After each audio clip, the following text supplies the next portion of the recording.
an industry leader. And then throughout the day, we have live sessions featuring more engineering experts, professional training, and interactive Q&As. For today's keynote, I'm joined by S Venkatraman, NVIDIA's Senior Director of AI Computing. We'll welcome him on shortly. Also this week, make sure to visit the virtual trade show floor where our exhibitors are sharing exclusive content just for you. And each day this week, we're giving away some prizes. We'll announce a winner at the end of each live session who will receive an Industry Tech Days wireless charger and PCB ruler. And each day, one person will win one of 5 grand prizes. There are some super nice options like a PS5, a MetaQuest 3, and some other great tech. That winner will be announced at the end of the last live session today. The more live sessions you sign up for, the more chances you have to win. So go register for more sessions at allaboutcircuits.com. Click the Industry Tech Days link in the top corner. Scroll down, you'll see the full schedule. Today's keynote is sponsored by Mouser Electronics, a global authorized distributor offering the world's widest selection of the newest semiconductors and electronic components. For today's keynote, I'm joined by S Venkatraman, NVIDIA's Senior Director of AI Computing, where he focuses on AI adoption for economic, education, and workforce development. He has long been involved with local government and academia, where he aims to make a difference in the technology pipeline. He's also spent time at Hewlett-Packard and Intel and has multiple patents related to processor design and operation. Venkat, thanks for being here today. Thank you. Happy to be here, and thank you for having me. I'm curious, how did you first get into the world of tech, and is it something you always knew you wanted to do?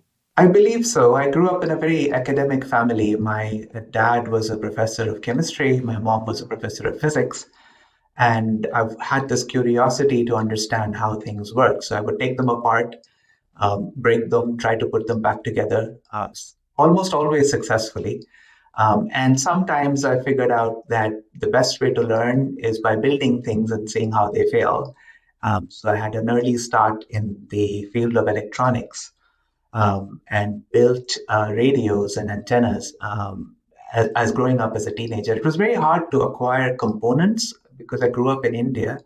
And the only way you could get access to some solid state components was to go to the customs smuggled goods areas where they would resell smuggled products.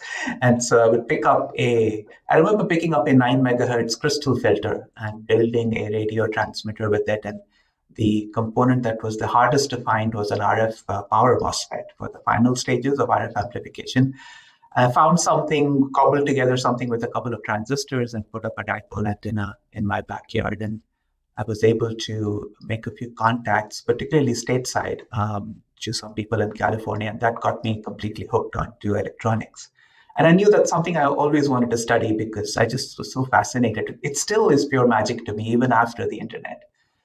So I pursued a degree in electronics and communication engineering, and then decided I wanted to specialize in electrical engineering. So I came to the US for a master's degree in electrical engineering, but then started getting interested in how computers work and switched to computer architecture and majored in computer engineering. And so that's how it's just growing up. I was fascinated by technology, particularly electronics, and started getting involved in computers. It was the initial days of the internet, very fledgling days of the internet. And if you just put your course description in a static HTML page, companies would call you.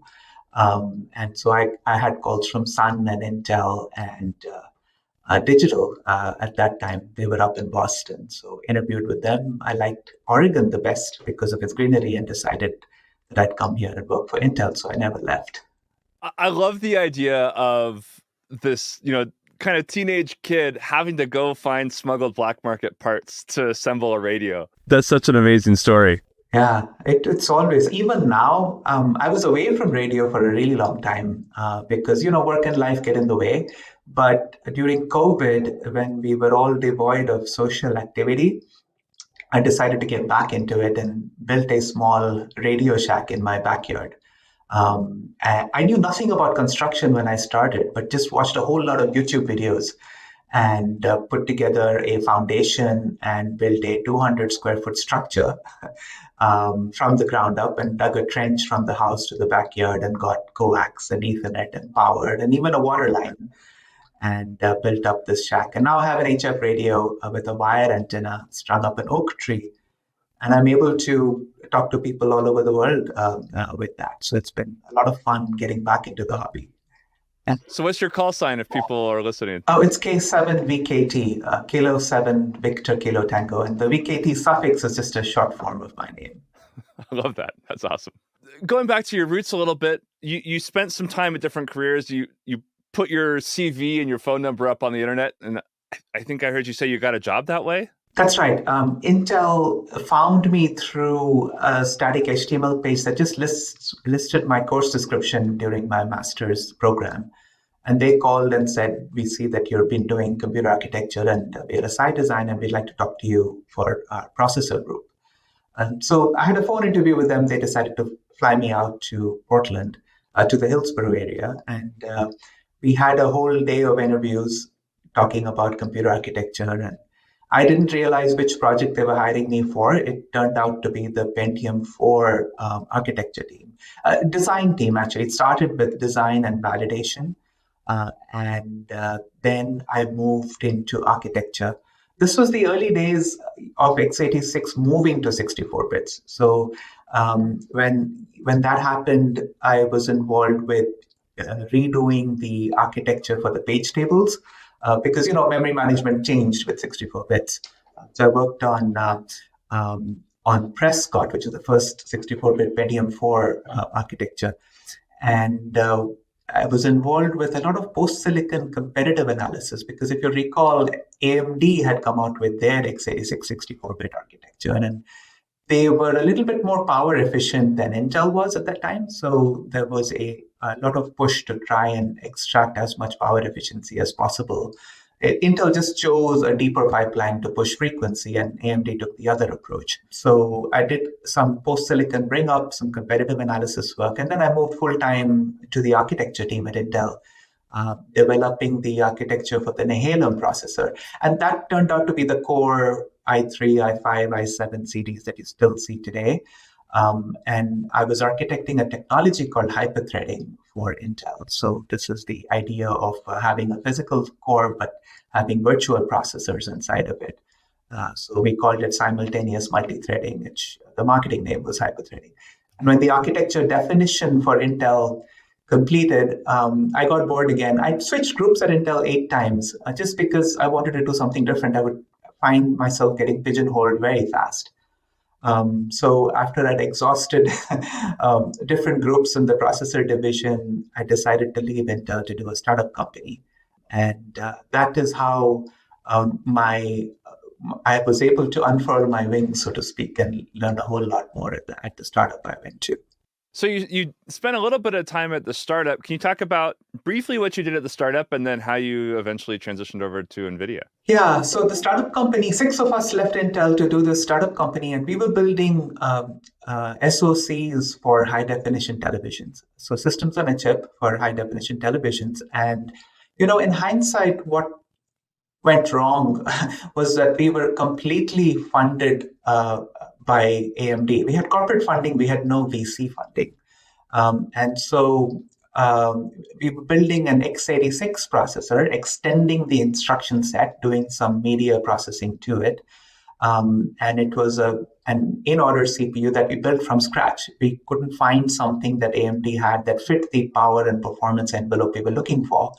The project was immensely successful up until the point where, before tape out. And two things happened. One was that the strongest champion for our startup company was the CTO of AMD, and he left AMD. And so we lost that really strong connection, coupled with the fact that AMD acquired ATI Technologies.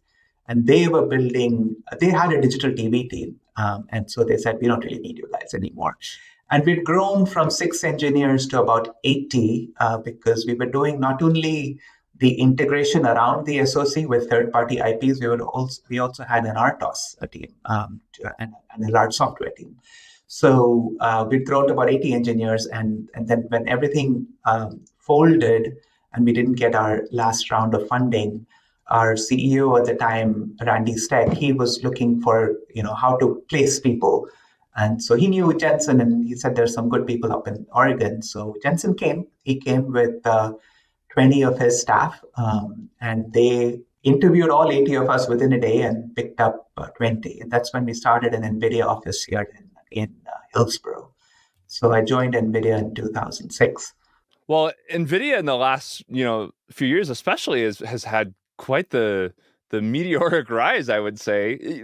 Always a well-established and well-respected tech company, but as this wave of AI has started to swell and really build up, Nvidia has been, kind of the darling of the space. Can you talk about when you realized AI was going to become a thing, and how long did it take the rest of us to get on board? Yeah. So a little bit about NVIDIA, I think, is a good backdrop to this, just because the culture at NVIDIA I found was very different from what I'd experienced at Intel, and including the startup company. I knew nothing about GPUs when I started, right? I was a CPU engineer all my career when I joined NVIDIA. And so, typical NVIDIA style, we get thrown into the deep end of the pool to see if we can sink or swim. And I had to quickly learn. I knew nothing about how graphics pipelines worked. I had to, the first product I worked on was called Fermi, which is the first DX11 GPU. And so I had to learn a lot about geometry and tessellation and how graphics works. And it was a completely different concept, throughput computing versus latency computing.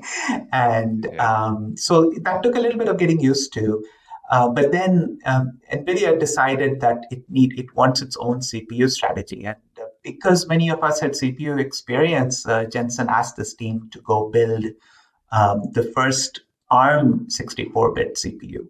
And so that was my first project at NVIDIA. After the first GPU that I worked on, pivoted back to CPUs and built the the Denver processor, and that went into the first 64-bit Android tablet. So we partnered with Google. They released their 64-bit Android operating system called Lollipop, and we had our first 64-bit ARM SoC. So, and it was really good to spend 2 years on that project and then finally have something that you can touch and feel, that's really your hard work. And it was a very novel architecture because it was a hardware software co-design project and used a dynamic compiler to optimize code, and very responsive. So that worked reasonably well.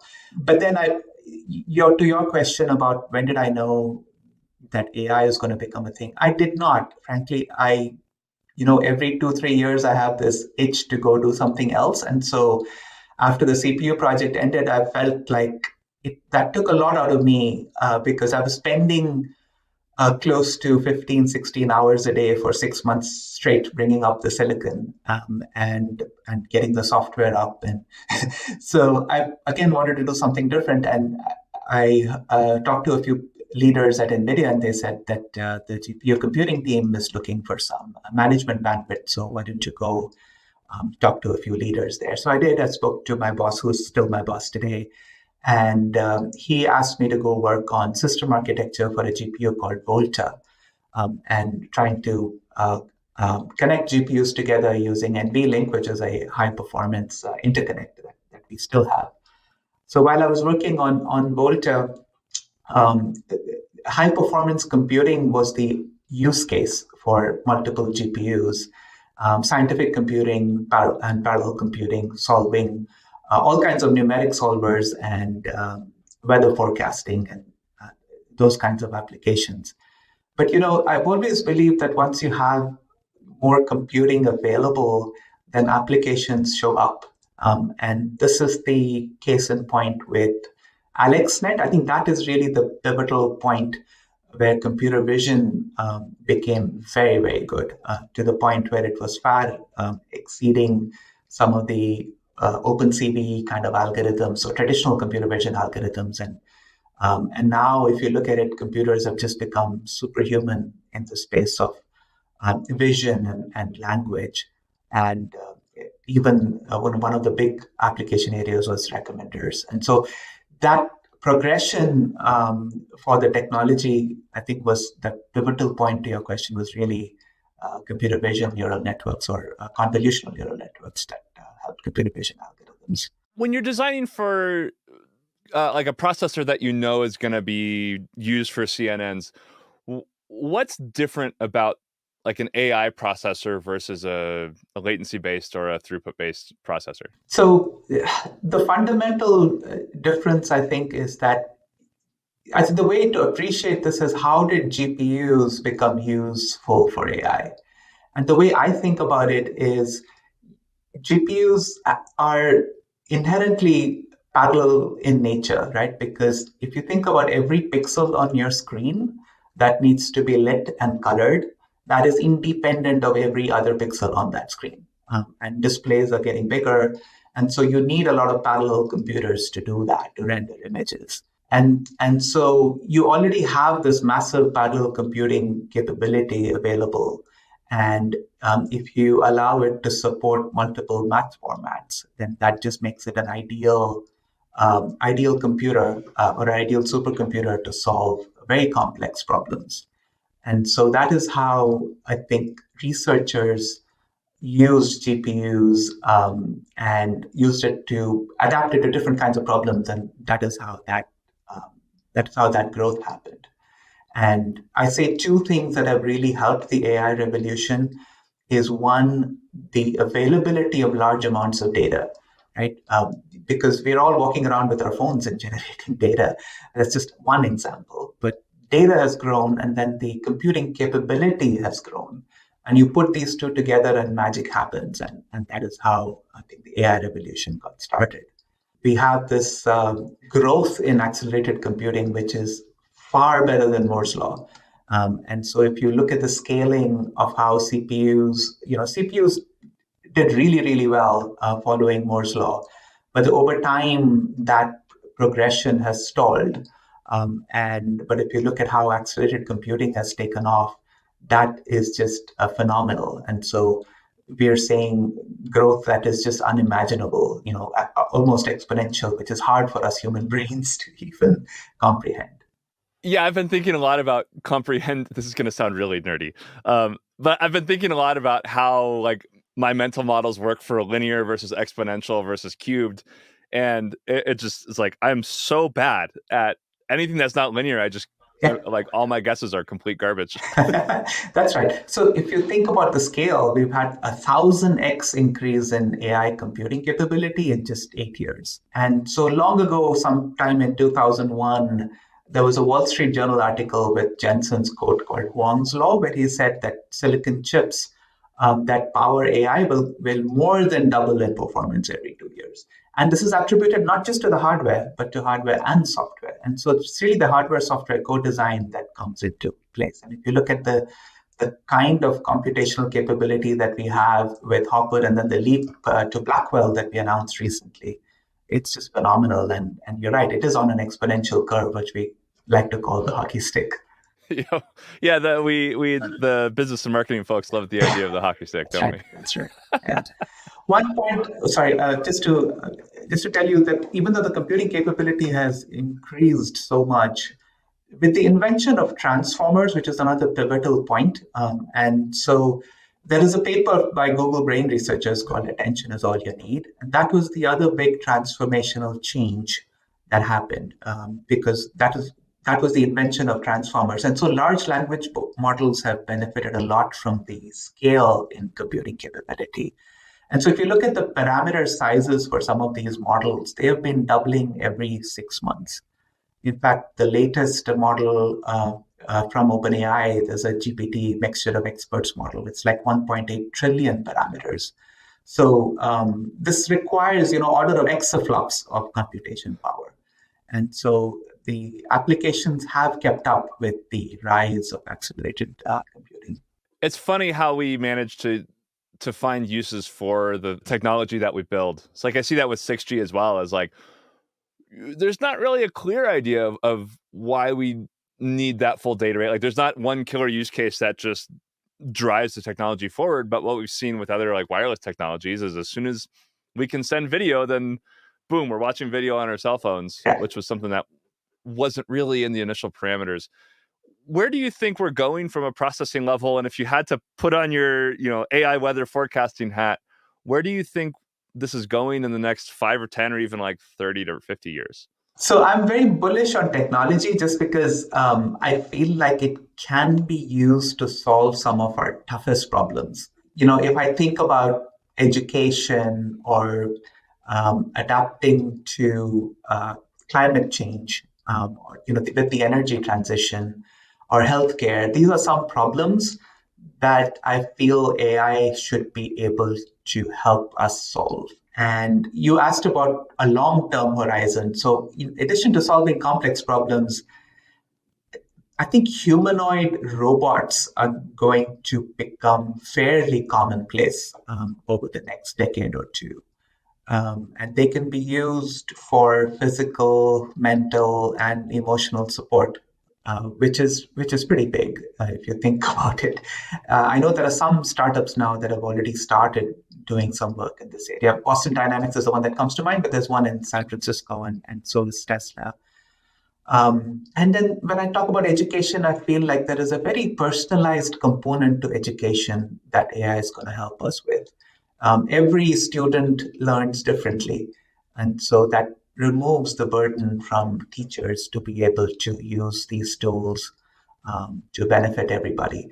And those are the things that keep me motivated about this technology. And I think there is a lot of good that it can be used for. There is a certain amount of complexity that people need to understand, and there's a certain amount of fear about the technology itself. But I feel like students embracing it to use it as a tool to solve complex problems is the best thing they can do. Very recently, we I was sitting on an interview, and there was a student, and the question that I asked him was, "What problems have you solved using AI?" And so his answer was interesting. He said, I have a backyard with produce, berries and vegetables, and I had squirrels eat up most of the produce. And so I used security cameras and a Raspberry Pi, downloaded a model from the internet, and I trained it with thousands of images of squirrels. And now when I detect a squirrel, it turns on the sprinkler system. And so he solved a real world problem, using this tool. And he got his hands dirty, rolled up his sleeves, and figured out how to train a model and and use it and put it to some good use. So that is a skill that is really, really helpful. A 21st century scarecrow. That's amazing. Absolutely. Yeah.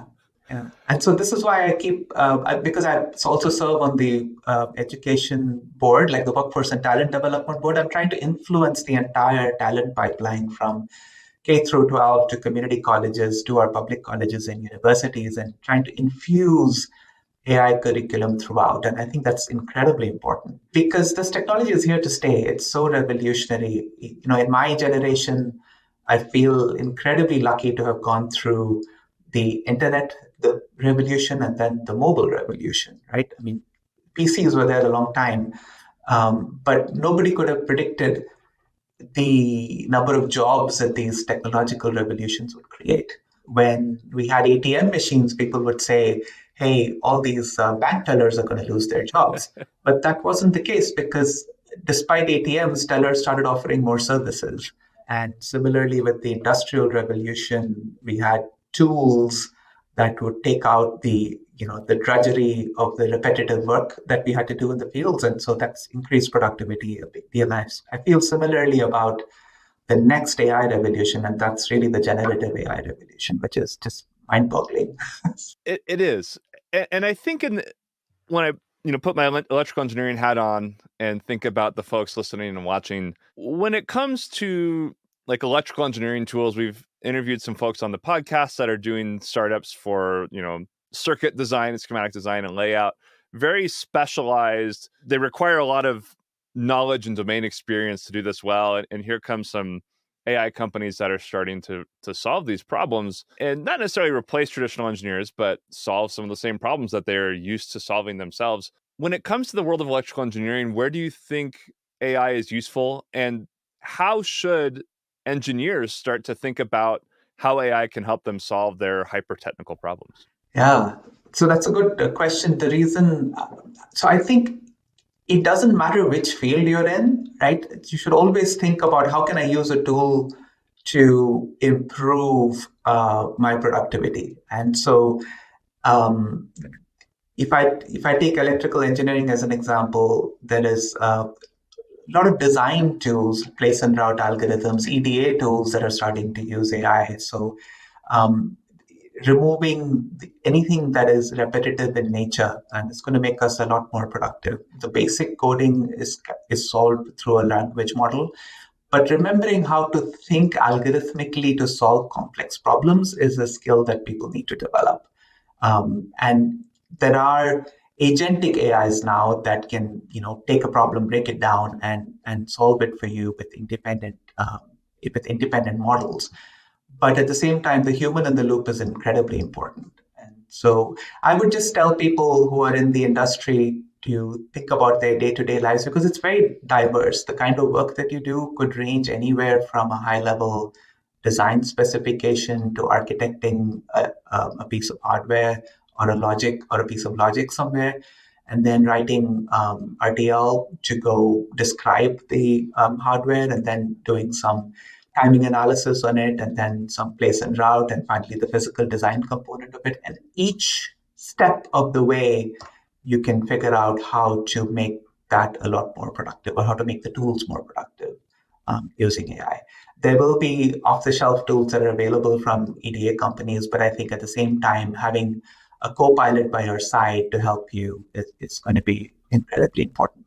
One thing I'd just like to say in conclusion to your question is I don't think jobs will be replaced by AI.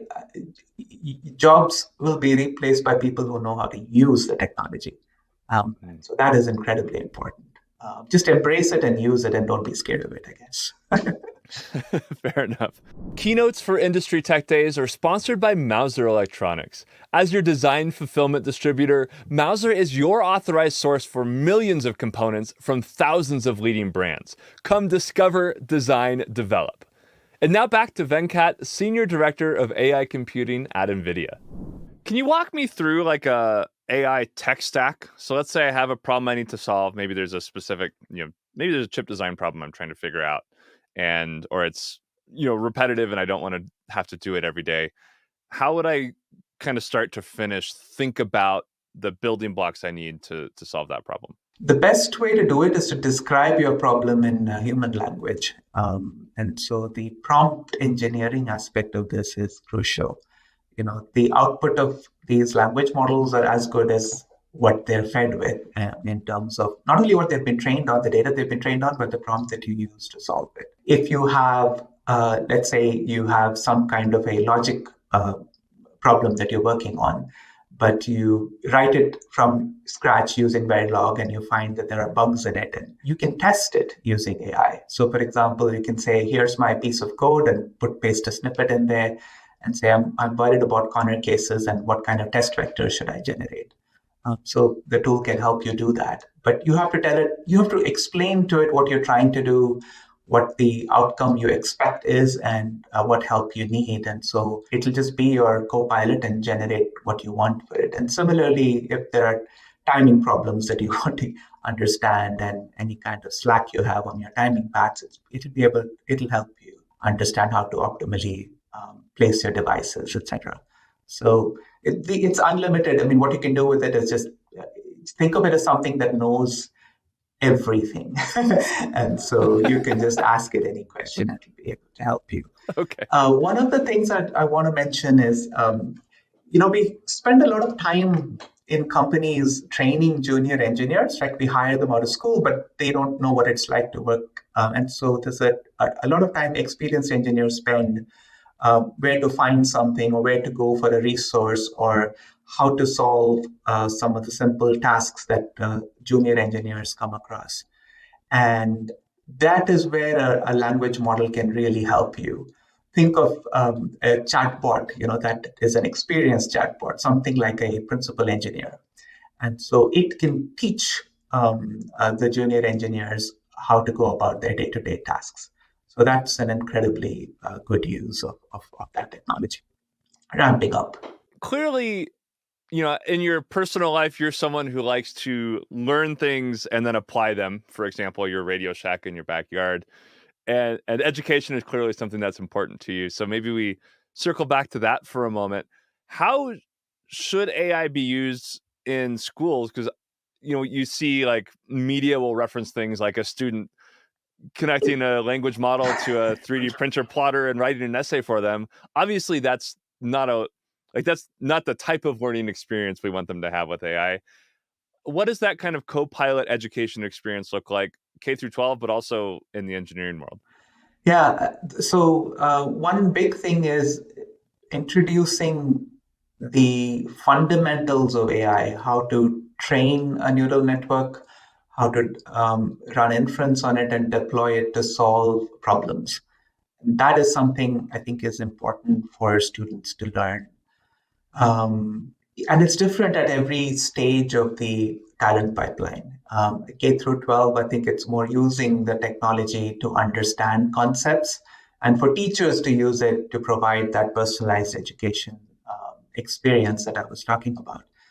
I don't think AI needs to be a course in itself. Earlier I was thinking about having a fundamentals of AI course in K through 12 and making that a graduating requirement. I've since moved away from it just because the system is so complicated that graduating requirements are very hard to influence. Uh, there's a pushback from the Department of Education, from teachers' unions, and it's just very hard to make something a graduating requirement. Rather, it makes sense to infuse it in existing curriculum because it's so pervasive. The technology applies to every economic sector. It doesn't matter if a student is interested in the science or the arts or even music. So there is AI everywhere. But learning how to use it as a tool to solve problems is the most critical aspect at K through 12. At community colleges, I feel like there should be a more specialized AI program where students can show, that they've used the technology to train a network, deploy it somewhere to solve a specific problem. And the field is changing so fast that it's very hard to keep up. And so when you start thinking about curriculum at universities and colleges, we've always had this problem where technology advances more rapidly than curriculum can keep up. And now that's even more the case. In fact, this field, by the time you come up with an idea and you say that you want to present it at a conference, by the time that conference comes up and your paper is reviewed, it's already outdated. So keeping up with it is super important. And so there are lots of accounts, for example, there are people who do research on AI and they share what they find on social media. Like there's some accounts on Twitter that are that you can follow and you can get the latest information about what's new and what's happening. So keeping up with the technology is critical for people who want to get into the field. Now, I say want to get into the field of AI because it need not be the case that you have to develop AI systems. It's more important to be able to use them. You don't need to be a mechanic to drive a car, right? So, but if you're interested in it, sure, then you have to keep up with the technology. That becomes a challenge with how fast it's evolving.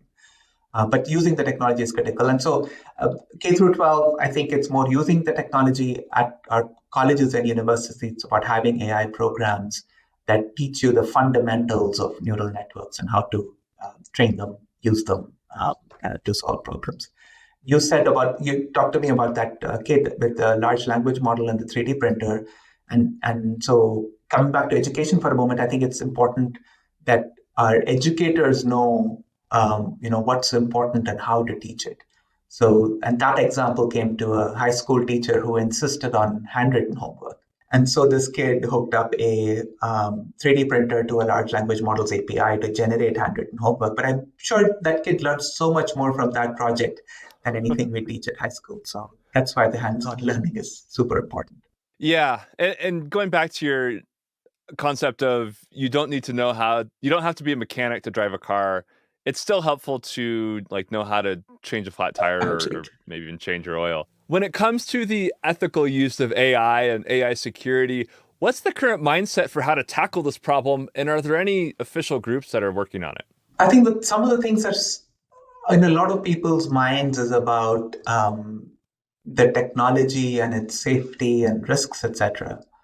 So I can just briefly mention that I was a part of a working group at NIST, which is the National Institute of Standards and Technology, and they're taking this fairly seriously, mainly to advance the science of AI safety.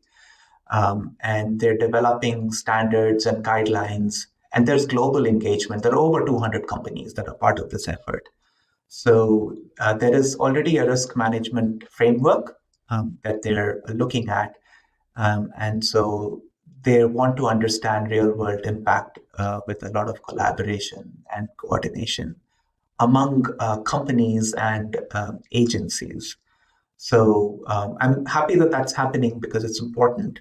And the key part is to leverage the good parts about the technology while while being aware of the risks involved. So that comes up a lot. When it comes to if you were to develop an AI curriculum, uh, what sorts of skill sets would you think people need to have? Because for engineers today, we don't necessarily have the luxury of going back to school, but we're all experienced learners, and that's kind of how we've gotten into this field is taking on a challenge and learning it. What sort of curriculum would you put together for a engineer that's looking to learn more about this space? Yeah. Something that may be surprising to you at the top of my list is actually not anything technical. It is human skills. And the reason I mention that is because skills like collaboration, communication, empathy, self critique, the ability to understand and realize that you've made a mistake and more importantly, learn from it, and critical thinking. These are some skills that I would put at the top of my list. The second would be getting used to lifelong learning. Your education isn't over with a college degree because this piece of technology is advancing super fast for anybody to keep up. And so you have to continuously adapt and figure out how to use the advances to help you in your career, whatever it may be. It could be a legal profession. It could be something to do with an administrative position. It could be anything, but understanding how to use the technology and keep up with it, and learning the advances and putting it to good use. And third, the problem solving that I mentioned. We are, so basic problems, computers are getting to the point where they can solve them for you. But the very complex problems require a lot of collaborative human interaction, which is why I put those human skills at the top. And in addition to these, the next are the things that I mentioned earlier, which is the hands-on projects, just uh, just teaching the basics of AI and robotics, and for students to learn by doing. I think that's incredibly important. And the cross-disciplinary part of curriculum is also critical because it's no longer something that applies only to computer science students, right? Just the field applies to every economic sector. We like to keep saying that education lifts all boats, and I think most of us agree with that. But this technology can lift all economic sectors. Can you give me an example of a complex problem that requires a lot of human engagement? Yeah, I think no single person can go build a processor, right? So Sure.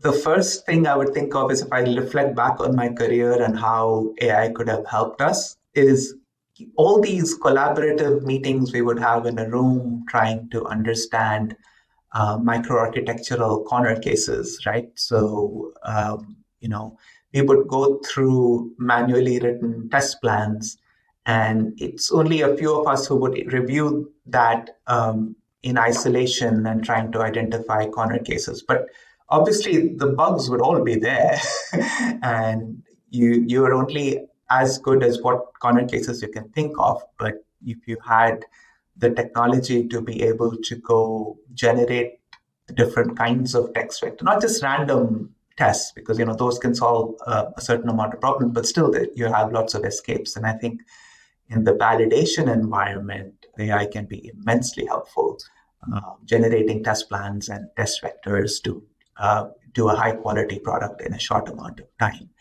And that is something that requires a lot of collaboration to train the model to be able to do what you want. That's one example that comes to mind. But we have so many complex problems today that require the use of technology to solve.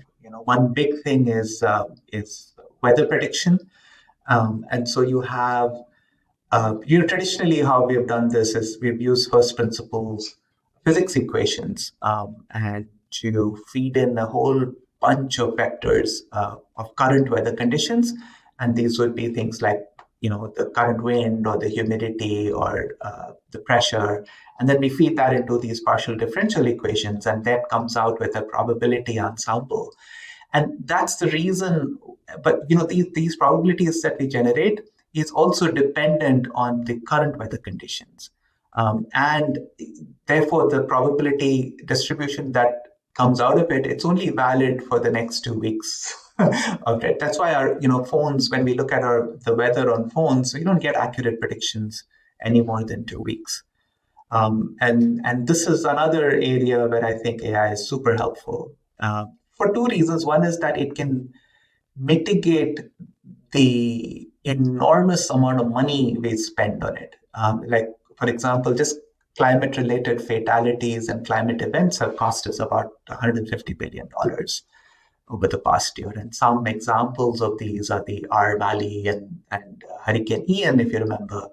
And in Pakistan, we had floods. Now, with the help of AI models, we are able to narrow down the large scale weather predictions down to kilometer scale. So that is incredibly helpful to find micro climate events, and it can save lives and be very accurate. And so these are things that help us, help humanity overall. And I think this is where technology should be put to very good use.